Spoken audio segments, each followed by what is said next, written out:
Hey, salut à toi l'ami, j'espère te trouver avec la top forme aujourd'hui. Bienvenue dans le podcast Eric.Solutions. Je suis Eric, ton spécialiste pour le développement rapide de ton business sur Internet et auteur du livre Comment réussir financièrement grâce au web. Alors dans ce nouvel épisode, je vais partager avec toi 3 hacks que j'utilise dans mon business et qui vont te permettre à toi aussi, si tu les appliques, de changer totalement la donne. Alors le premier hack, c'est à propos de productivité et d'efficacité, c'est-à-dire tu vas pouvoir produire beaucoup plus en moins de temps sans stresser, sans te fatiguer grâce à ce hack. Et puis le deuxième, ça va être à propos aussi de faire plus en moins de temps, mais dans un contexte particulier, qui est la création de contenu. Si tu crées du contenu ou que tu envisages d'en créer, que tu vis de tes contenus ou que tu envisages d'en vivre, que ce soit pour de l'infopreneuriat, même pour rédiger des emails, pour enfin tout ce qui est contenu texte en fait, pour à la fois ne jamais manquer d'inspiration et aussi de gagner du temps et d'arriver à produire plus de contenu en moins de temps, notamment grâce à un outil gratuit dont je te donnerai le lien, totalement gratuit, et des ressources aussi totalement gratuites et libres de droit que tu peux utiliser pour ton inspiration. Bref, on va revenir là-dessus. Et le troisième hack, alors je sais pas si on peut appeler ça un hack, disons que c'est une technique de mindset à propos du succès, parce que hack, c'est raccourci, donc c'est une façon simple et rapide de déclencher le succès. Si tu utilises ce hack, si tu te conditionnes avec cet état d'esprit-là, ton succès, mon ami, est garanti à 200%. Ça te dit d'en savoir plus? Alors surtout, lâche pas la suite.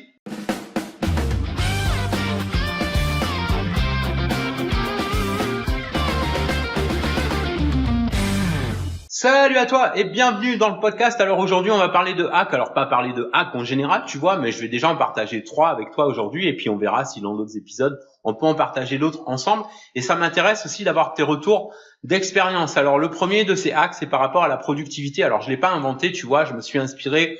D'ailleurs, je vais te recommander un e-book. Enfin, c'est pas cet e-book qui m'a inspiré particulièrement parce que je connaissais déjà la méthode, mais le gars l'explique extrêmement bien dans cet e-book. Par contre, faut lire l'anglais. À ma connaissance, peut-être il existe en français. Je sais pas si tu as vérifié sur Amazon, mais à ma connaissance, il existe qu'en anglais. Donc, faut lire un peu l'anglais. En tout cas, je vais te donner la méthode ici. Ça s'appelle le batch processing.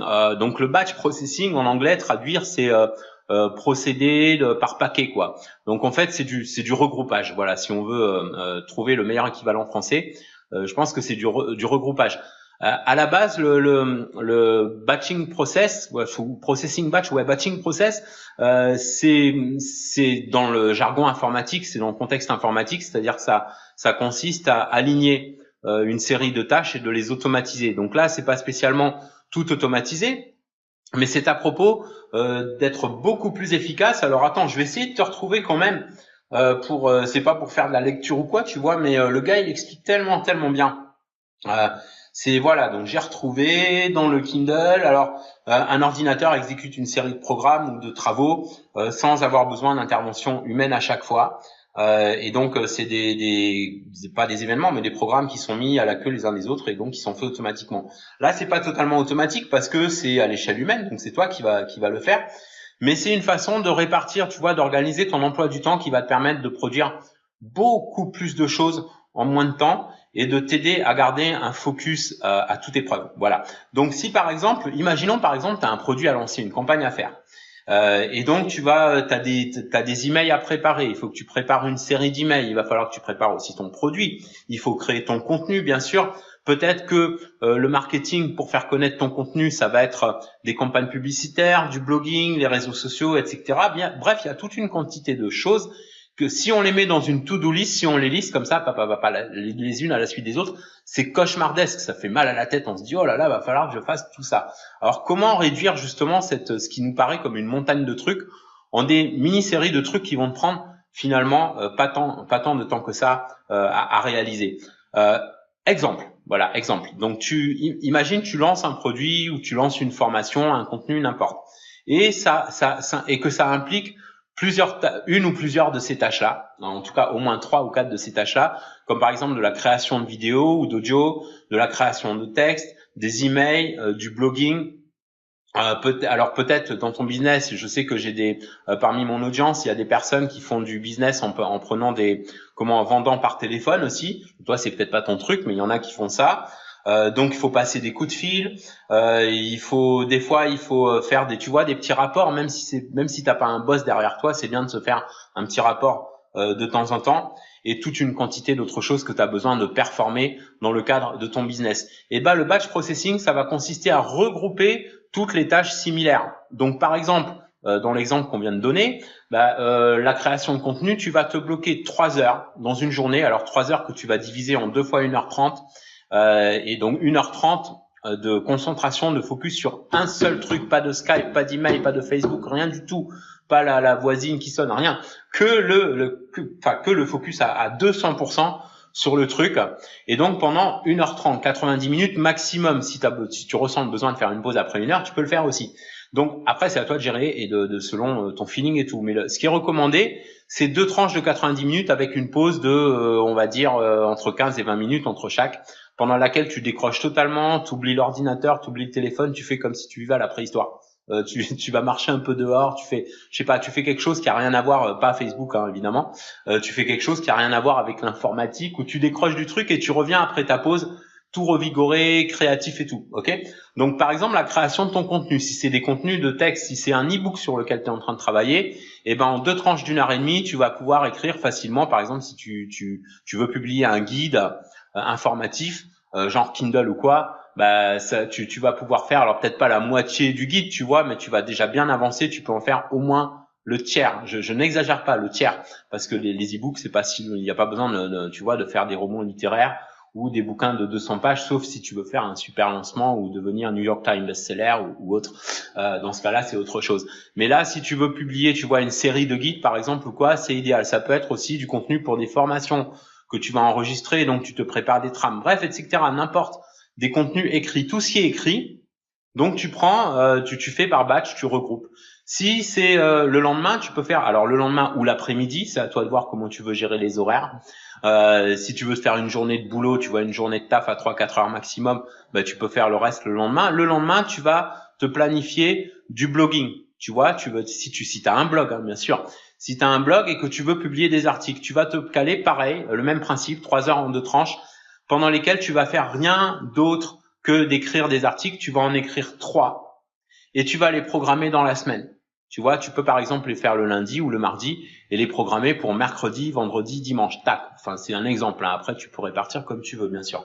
Ok. Et donc, pour tout le reste de la semaine, tu peux faire tout autre chose. Ensuite, ton emailing, préparer ta campagne. Donc, tu vas préparer une campagne. Tu vas préparer donc une campagne d'email avec le premier email d'amorçage que tu vas pouvoir programmer dans ton autorépondeur et les séquences de suivi. Tu vois, alors ma recommandation dans les suivis, c'est d'envoyer ça dépend de la niche dans laquelle tu bosses, mais on va dire de 7 à 13 relances, c'est pas mal. Ok, de 7 à 13 relances. Tu lâches pas le morceau, tu presses le citron. Si les gens sont pas contents, ils se désinscrivent, ils se cassent et voilà. Voilà, c'est comme ça qu'il faut penser.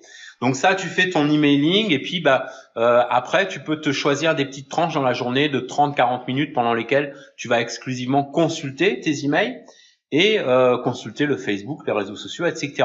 En parlant des réseaux sociaux, tu te fais une session réseaux sociaux. Regarde, tous les réseaux sociaux ont un système de planification, sauf peut-être pour Twitter. Twitter, tu es obligé de passer par un logiciel genre TweetDeck ou Suite, qui sont des outils que tu peux avoir dont tu peux avoir une partie d'accès gratuit et où tu peux programmer à l'avance tes posts. Donc fais ça si ton business nécessite de publier régulièrement du contenu sur les réseaux sociaux, de la curation de contenu, etc. Pareil, bloque-toi 2 à 3 heures pour ça, avec une pause au milieu toujours, et tu ne fais que ça, rien d'autre que ça. Tu vas pas passer du réseau social à l'email, de l'email au blogging, etc. Ok ? Donc on fait ça, c'est beaucoup plus efficace que le multitasking ou que de passer d'un truc à un autre. Ensuite, faire ton planning de la semaine. Tu vois, tu te prends par exemple, je sais pas, le dimanche soir ou le lundi matin pour faire ton planning de la semaine. Tu as Google Agenda qui est génial pour ça, qui est gratuit, qui a des blocs couleurs et tout, des notifications et tout. Et puis, si tu as des appels à passer, tu te fais des sessions d'appels régulières.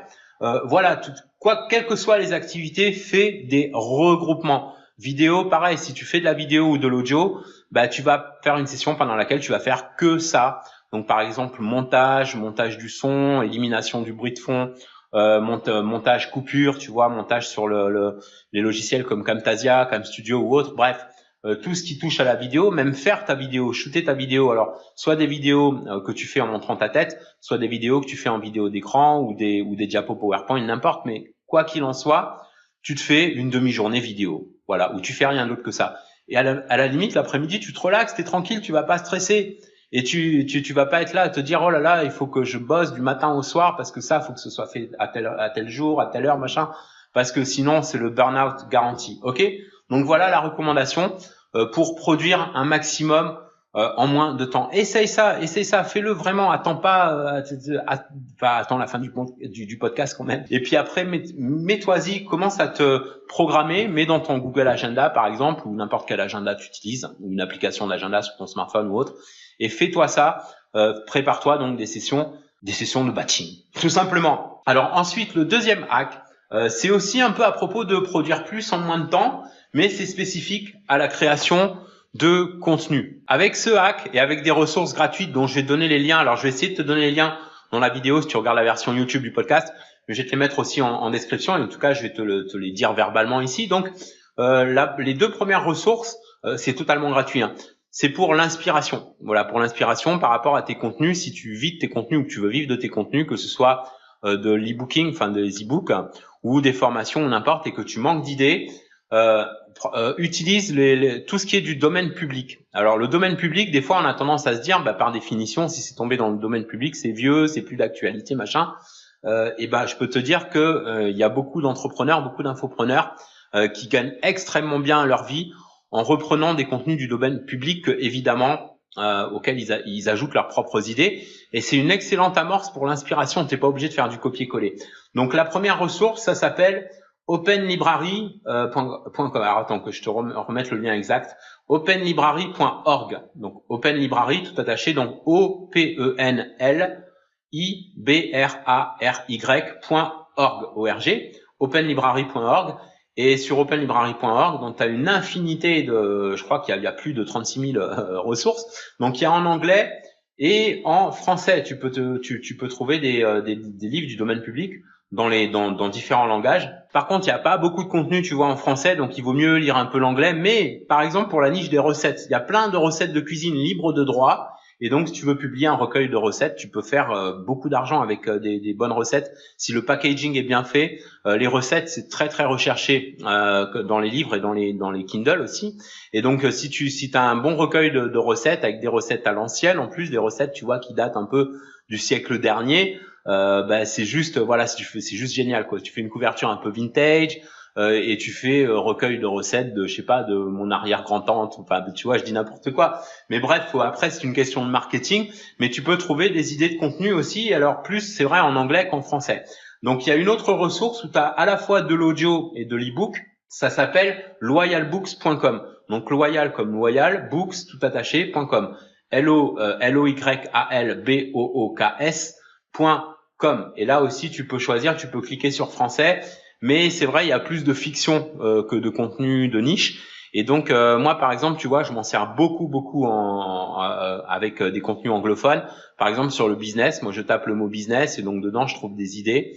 Je tape des mots aussi comme, tu vois, alors en anglais, bien sûr, comme time management, tu vois, gestion du temps, tout ça, et ça me donne des idées de contenu que je peux utiliser.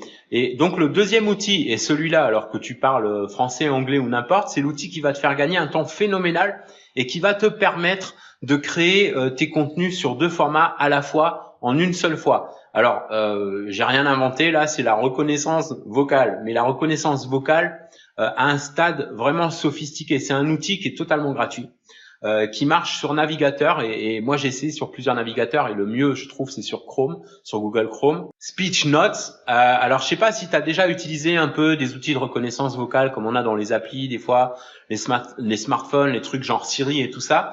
Mais là, c'est complètement différent parce que il vaut mieux l'utiliser déjà sur un ordinateur de bureau parce que l'intérêt finalement c'est que tu vas dicter ton contenu, il va s'écrire en temps réel et tu vas pouvoir le copier-coller. Il y a toutes les langues, donc ça existe pour anglais, français, toutes les langues du monde et donc tu vas pouvoir faire d'une pierre deux coups et commencer. Donc tu vas enregistrer ton contenu. Après, tu peux toujours revenir sur les mises en forme, faire des corrections et tout. Mais déjà là, tu vas pouvoir, par exemple, si tu veux créer une formation audio et faire un transcript, plus besoin d'aller payer un Fiverr pour faire le transcript est déjà fait. Si tu veux proposer ton contenu, quel qu'il soit, contenu pédagogique, etc., sur 2 formats à la fois, format texte et format audio, tu vas pouvoir le faire sans avoir à faire 36 montages. Et c'est d'une précision incroyable. Moi, j'ai essayé plusieurs outils, tu vois, de reconnaissance vocale. Alors même à une époque, moi, quand j'ai commencé à publier mes tout premiers e-books, donc tu vois, ça date, j'avais essayé un logiciel qui s'appelait, je sais pas si ça existe toujours d'ailleurs, je n'utilise plus ça depuis longtemps, ça s'appelait Dragon Naturally Speaking. C'était pas mal comme outil, mais c'était une galère à programmer, et en plus par rapport à mon budget de l'époque, ça coûtait une blinde quand j'ai démarré, tu vois. Et fallait le calibrer, fallait l'habituer à ta voix, fallait tu vois, entraîner la diction, machin et tout. Et donc c'était galère. Bref. Et là t'as rien à faire, t'as juste à parler. Donc le truc il reconnaît, c'est précis à 95%. Donc après ça dépend de ton élocution quand tu parles aussi, hein. Si tu parles ça, tu vois, bon, c'est sûr, ça va pas marcher. Mais si tu, en plus, à la limite, si t'as des problèmes de diction, comme moi j'ai eu quand j'étais môme, il a fallu aller chez l'orthophoniste. Moi, je vais pas te raconter toute ma vie, mais c'est un truc dont j'ai beaucoup souffert et sur lequel j'ai travaillé. Et donc ça, je pense que ça peut être un outil justement pour travailler sa diction si on a des soucis de diction. Bref. Parce qu'en plus ça écrit tout ce que tu dis, donc tu vois toi-même si le message passe bien. C'est précis jusqu'à 95%, même plus, je pense.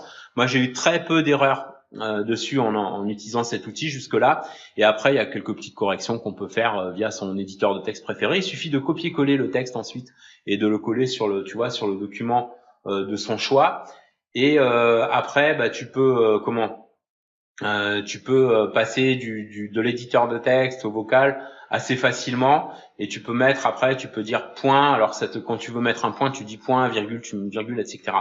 Et donc ça marche vraiment très très bien. Pas besoin de programmation, il y a juste à ouvrir le lien. C'est speechnote.co. Speechnote avec un S à la fin.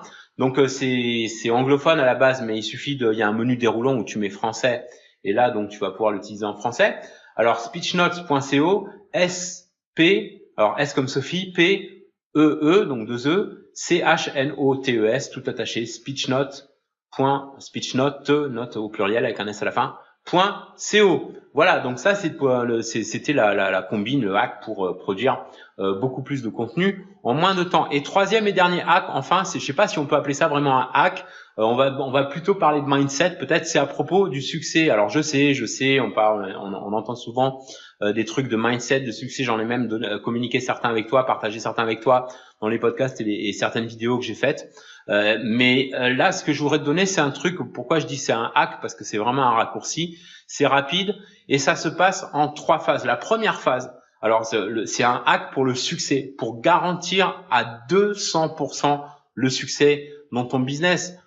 Laisse-moi répéter ça. Garantir à 200% le succès dans ton business, à condition de l'appliquer. Les gens qui appliquent ça ont du succès. Les gens qui l'appliquent pas n'en ont pas. C'est aussi simple que ça. La première chose, c'est de voir ou revoir ton approche du succès et de considérer le succès non pas comme une option, comme un truc, tu vois. D'ailleurs, ça arrive pas un matin, tu vois. Tu te réveilles pas un matin en disant waouh, j'ai du succès aujourd'hui, tu vois. C'est l'accumulation de plusieurs choses, mais il faut avoir du suivi. Et comment faire quand on manque de motivation, etc. Et ça commence par la perception. Il faut absolument percevoir le succès comme un impératif. J'aime pas dire une obligation parce que après psychologiquement on se dit ah ouais, c'est un devoir, c'est une obligation, mais finalement c'est un devoir envers soi-même quand on y pense, et même envers le monde, parce que du moment où tu as du succès, tu as beaucoup plus de choses à donner. Donc le succès, la perception du succès. Conditionne-toi comme c'est quelque chose d'impératif. T'as pas le choix, c'est pas une option. C'est pas genre j'espère avoir du succès. Ah, qu'est-ce que ce serait bien si j'ai du succès. Je vais tout faire pour avoir du succès. C'est même pas ça. T'as même pas besoin de dire je vais tout faire pour avoir du succès parce que tu vas le faire. Donc tu te mets ça bien, tu t'enfonces bien ça dans le crâne comme un impératif. T'as pas le choix. C'est comme si c'était une question de vie ou de mort. On peut vivre sans succès, on peut survivre sans succès, mais on peut pas avoir une vie géniale sans succès. Et on peut pas faire autant de bonnes choses autour de soi si on n'a pas déjà le succès. Toutes ces personnes qui disent je pense d'abord aux autres, je veux d'abord faire pour les autres avant, c'est des conneries, c'est du bullshit. Parce que tu peux pas aussi bien faire pour les autres que quand déjà toi tu te mets dans une position de pouvoir vraiment donner le meilleur de toi. Donc la première chose, ta perception du succès. La deuxième phase, l'action immédiate. L'action immédiate ne calcule même pas si tu vois, perso, j'ai une tendance perfectionniste. Donc moi, je suis ce qu'on appelle un perfectionniste contrarié. C'est-à-dire que si je m'écoute, je finis jamais un truc avant que ça soit parfait, excellent et tout. J'ai fait longtemps comme ça m'a permis de produire, c'est vrai, des contenus de qualité et tout, tu vois. Et j'aime penser que je mets toujours de la qualité dans ce que je fais, mais dans une approche différente. C'est-à-dire, je me mets en action sans attendre. Quand je décide de faire un truc, motivation ou pas motivation. Il y a une coach qui s'appelle Mel Robbins. Alors, elle porte le même nom. Je pense pas qu'elle soit de la même famille que Tony Robbins, mais en tout cas, voilà, c'est une femme qui est très motivante et elle a créé une méthode qui s'appelle la méthode des 5 secondes. C'est-à-dire, quand tu as une idée dans la tête, un truc qui te vient à l'esprit, il faut pas attendre plus que 5 secondes pour réagir, sinon après c'est mort. Ton esprit de procrastination, en gros, reprend le dessus. En fait, c'est un petit peu le même principe, c'est d'apprendre à se passer de la motivation. La motivation, c'est bien de se motiver, tu vois, mais ça touche beaucoup l'émotion, ça touche beaucoup l'humeur. Si on n'est pas d'humeur, si on se sent pas bien, si on vient de vivre un truc pas facile et tout, on va se dégonfler, quoi. Donc les gens que tu vois super motivés et tout pendant un moment, et puis après brrr, ça dégringole. Ça peut arriver, on vit tous des moments comme ça, mais il faut pas laisser ça avoir de l'emprise sur le travail, le business. Donc, tu vois, il y a une phrase toute bateau qui dit en business, pas de sentiment. Ça veut dire quoi? Ça veut pas dire qu'il faut être une machine froide et calculatrice. Ça veut simplement dire que même si l'émotionnel c'est bien, l'émotionnel c'est important, l'émotionnel ça peut être utilisé dans le business, mais c'est surtout pas à mélanger avec l'efficacité, avec la productivité. Il y a des choses pour que le succès arrive qui doivent être faites. Quoi qu'il en soit, quelle que soit la météo, quels que soient les gens autour de toi qui se plaignent d'un truc ou d'un machin, t'as un objectif dans la tête, tu vas jusqu'au bout. Et enfin, la troisième phase. Alors, la première phase, celle de perception, c'est de prendre, de considérer, d'avoir un nouvel éclairage, un nouvel angle du succès comme vraiment quelque chose d'impératif. La deuxième phase, c'est l'action massive et permanente, en faisant des pauses de temps en temps pour souffler quand même. Et la troisième phase, c'est bulldozer. Soit bulldozer. Un truc va pas vraiment comme tu veux, continue. Un truc se passe pas comme tu avais prévu, continue. Les imprévus, ça arrive, ça doit pas t'empêcher d'aller jusqu'au bout de ton objectif. Facebook Queen ignore tout le reste, sauf si bien sûr la maison est en train de prendre feu ou que quelque chose de vraiment grave se produit autour de toi. Mais en dehors des situations exceptionnelles, des cas de force majeure comme on dit, ne laisse rien t'arrêter. Et quand je dis ne laisse rien t'arrêter, je parle pas seulement des interruptions ou des notifications ou quoi, mais aussi des petits moments de découragement quand tu vois que ça avance pas aussi vite que tu voudrais. Bref, c'est tout simplement la persévérance. Et puis, il y a une fondation essentielle à tout ça, c'est la confiance en toi. Prends et garde confiance en toi, augmente ta confiance en toi. Quoi que tu aies décidé de faire pour avoir la vie que tu veux, tu peux le faire. Alors fais-le. Je te kiffe, on va se quitter pour aujourd'hui, mais on peut se retrouver dans les différents liens en description, dans les formations gratuites, les conférences, les podcasts. Si tu as loupé des podcasts, tu as la playlist des podcasts sur YouTube. Si cet épisode t'a plu, fais-moi plaisir, fais-toi plaisir, fais plaisir aux personnes autour de toi. Partage-le un max avec tes collègues et amis entrepreneurs qui cherchent à développer plus rapidement leur business et à améliorer leur style de vie. Et n'hésite pas, bien sûr, comme d'hab, à liker et à commenter. On se retrouve dans le prochain épisode ou dans les liens en description de ce podcast pour t'accompagner dans ton aventure d'entrepreneur solo. En attendant, prends bien soin de toi et fais une différence dans ton business et dans ta vie aujourd'hui.